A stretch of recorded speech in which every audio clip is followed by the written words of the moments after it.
2, 3, raconte!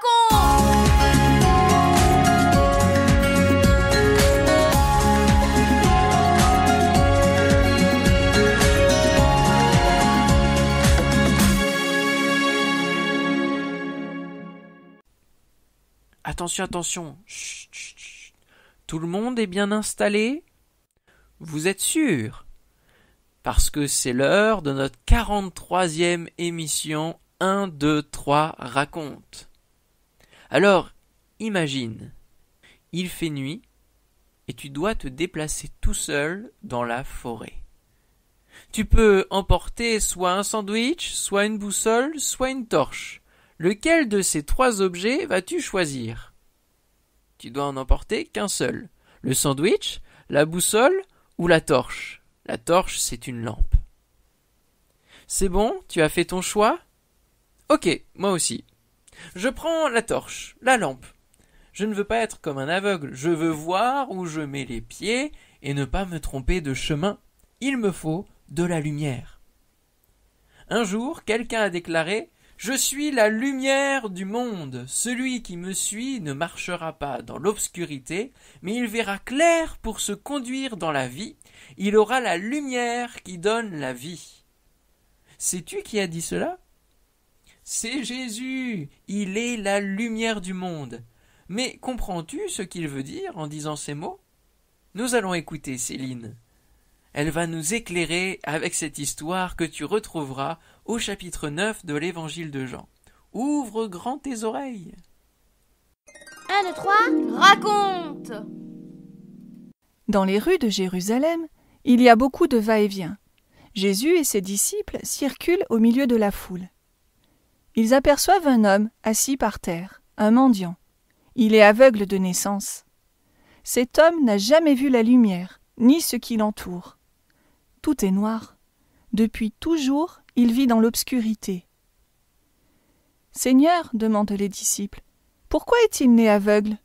Est-ce que c'est lui qui a péché ou ses parents ?» « Ce n'est pas à cause du péché, répond Jésus, mais c'est pour que tout le monde puisse voir ce que Dieu est capable de faire. Je suis la lumière du monde. » Jésus crache par terre, puis il se baisse, et avec ses doigts, il mélange sa salive avec la poussière. Il fait de la boue, il en prend, puis s'approche de l'aveugle et lui en applique sur les yeux. « Maintenant, va à Siloé et lave-toi avec l'eau du réservoir, lui dit-il. Sans poser de questions, l'aveugle obéit et tout en tâtonnant, il arrive à Siloé. Il prend de l'eau dans ses mains et se lave le visage pour enlever la boue.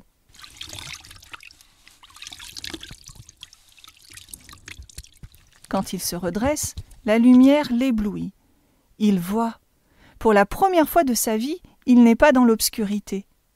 Il découvre tout ce qui l'entoure. Il voit parfaitement. C'est un miracle. Dieu s'est-il approché de lui? Il comprend vite que sa vie ne sera plus la même. Tout s'éclaire. Il va vivre maintenant dans la lumière. D'un pas décidé, tout joyeux, il se met en route. Il va retrouver sa famille. En le voyant passer, les gens s'étonnent. Mais on dirait que c'est l'aveugle. Oui, on dirait bien que c'est lui. Il était toujours assis là-bas, en train de mendier. Oui, c'est bien lui, je le reconnais. Mais non, voyons, ce n'est pas possible que ce soit lui. En tout cas, si ce n'est pas lui, c'est quelqu'un qui lui ressemble. Mais si, c'est moi, c'est bien moi, leur dit-il. Mais alors, comment se fait-il que tu vois maintenant? Raconte-nous ce qui s'est passé. Eh bien, l'homme qu'on appelle Jésus a fait un peu de boue, en a frotté mes yeux, puis il m'a dit: « Va à Siloé et lave-toi. » J'y suis allé, je me suis lavé, et d'un coup, j'ai vu clair. « Et où est-il, ce Jésus ?»« Je n'en sais rien, leur répond-il. » Quelques hommes sont mécontents. Ils l'amènent devant les religieux, les pharisiens qui l'interrogent. Cet individu, ce Jésus, il ne respecte pas notre religion? Il a fait de la boue alors qu'aujourd'hui c'est le Shabbat? Tout le monde sait bien qu'il est interdit de travailler le jour du Shabbat. Ce Jésus ne peut pas venir de Dieu. Mais enfin, disent d'autres, comment un simple homme pourrait-il accomplir de tels miracles? Ils se disputent. Voyons toi, demande-t-il à l'aveugle. Que dis-tu de ce Jésus ? Pour faire un tel miracle, c'est sûrement un prophète, un envoyé de Dieu, répond-il. On fait venir ses parents. Est-ce que c'est bien votre fils ? Est-ce qu'il est réellement né aveugle ? Comment se fait-il qu'il voit clair à présent ? C'est bien notre fils, disent-ils, et il est bien né aveugle. Mais comment il a été guéri ? Demandez-le lui, il est assez grand pour répondre. Les pharisiens sont de plus en plus en colère. Même devant ce miracle, ils ne veulent pas admettre que Jésus vient de Dieu. Ils questionnent à nouveau l'aveugle. Depuis que le monde existe, leur dit-il, on n'a jamais entendu dire que quelqu'un ait guéri un aveugle de naissance. Si cet homme qui m'a guéri ne venait pas de Dieu, il n'aurait rien pu faire. Ils l'injurient et le mettent à la porte. Jésus l'apprend. Il va le trouver et lui demande « Crois-tu au Sauveur promis qui doit venir ? Qui est ce Sauveur pour que je croie en lui ? » « C'est moi, lui dit Jésus. « Je crois que tu viens de Dieu. Je crois en toi, dit l'homme en se prosternant devant Jésus et en l'adorant.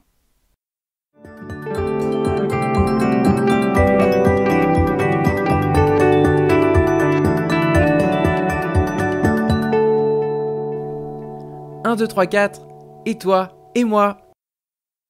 Quand on nous explique quelque chose et qu'on a compris, on dit des fois « Oui, je vois ce que tu veux dire ». Bien sûr, ce ne sont pas nos yeux qui voient, qui sont éclairés, mais c'est notre intelligence, notre petite tête. C'est exactement ce qui s'est passé pour cet aveugle.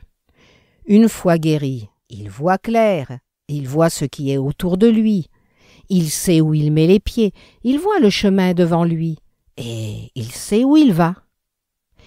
Il voit avec ses yeux, mais il voit aussi avec son cœur. Son intelligence est éclairée. Il comprend que Jésus est réellement le Sauveur promis, le Fils de Dieu. Et pour toi, qui est Jésus ? Je te laisse cette question et je te propose d'y réfléchir. À bientôt.